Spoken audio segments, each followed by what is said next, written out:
So hello guys, আজকে আমি পড়বো ক্লাস 10-এ যে লেসন 6 আছে, অর্থাৎ সি ফিভার, জন মেসফিল্ডের লেখা। হ্যাঁ, যার আসল নাম হচ্ছে জন এডওয়ার্ড মেসফিল্ড। তো তার লেখা সি ফিভার আজকে পড়বো বাংলাতে। তো এখানে যেটা আছে কবি পরিচিতি, সেটা অতটা ইম্পর্টেন্ট নয়। The poem speaks of the excitement the poet's feels at the anticipates of a sea ভয়কে। অত বড় মুশকিল বানান করা দরকার নয়, শর্টে বলছি। মানে এই পোয়েমটার মধ্যে দিয়ে বোঝানো হয়েছে যে কবির সমুদ্রে যাওয়ার একটা অদ্ভুতপূর্ণ ইচ্ছার কথা। এই মানেটা অন্য বটে, কিন্তু আমি অন্যভাবে বললাম। The passionate description the sea escape revealed the internal desire of the man to seek the সেভেন্ডন অফ দ্য নেচার। অর্থাৎ এখানে বলতে চাওয়া হয়েছে যে মানুষের প্রকৃতির সাথে মিশার একটা অদ্ভুতপূর্ণ ইচ্ছার কথা। মানুষ যখন খুবই পরিশ্রম করে করে থামতে যায়, তখন যে প্রকৃতির সাথে মিশার তার একটা ইচ্ছা জেগে ওঠে, সেই কথা এখানে বলতে চেয়েছেন কবি তার ভাষার মাধ্যমে। তো পড়ি। I must go down to the sea again, to the lonely sea and the sky. অর্থাৎ আমি আবারও যেতে চাই, আমি আবারও যাবই।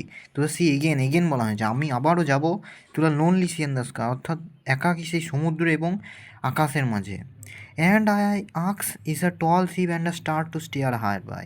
এবং আমার চাই, হ্যাঁ, একটা জাহাজ এবং একটা তারা টু স্টিয়ার মানে হচ্ছে পথ দেখানো, হাওয়ার বাই, অর্থাৎ তাকে পথ দেখানোর জন্য। And the wheels kick and the wind song and the white sail shaking. এবং চাকার ধাক্কা এবং বাতাসের গান এবং সাদা পালের শেকিং, অর্থাৎ নাড়ানো বা ধাক্কা এখানে। And the grey mist on the sea's face and the grey dawn breaking. অর্থাৎ ধূসর রঙের মিস্ট বা কুয়াশা এবং সমুদ্রের মুখে থাকা, মানে যেটা ভেসে উঠবে, এবং গ্রে ডন ব্রেকিং, অর্থাৎ ধূসর রঙের উষা যখন ফুটবে বা ধূসর রঙের যখন উষা শুরু হবে। I must go down to the seas again for the call of running tide. আমি আবারও যাব সেই সমুদ্রের কাছে, সেই কল অফ রানিং টাইড, অর্থাৎ ছুটন্ত যে টাইড, অর্থাৎ জোয়ারের ডাকে। ই মানে is a wild call and a clear call that may not be denied. যেটা একটা বন্য ডাক, একটা পরিষ্কার ডাক, that may not be denied, যেটা কখনোই ডিনাই বা ছাড়া যাবে না, বা কখনোই ফেলা যায় না। অ্যান্ড অল আই আক্স is a windy day with the white clouds flying. এবং আমি অবশ্যই চাই একটা ঝোড়ো দিন, windy day with the white clouds flying, যখন সাদা মেঘ উড়বে আকাশে। And the flung spray and the blown spume and the sea gulls crying.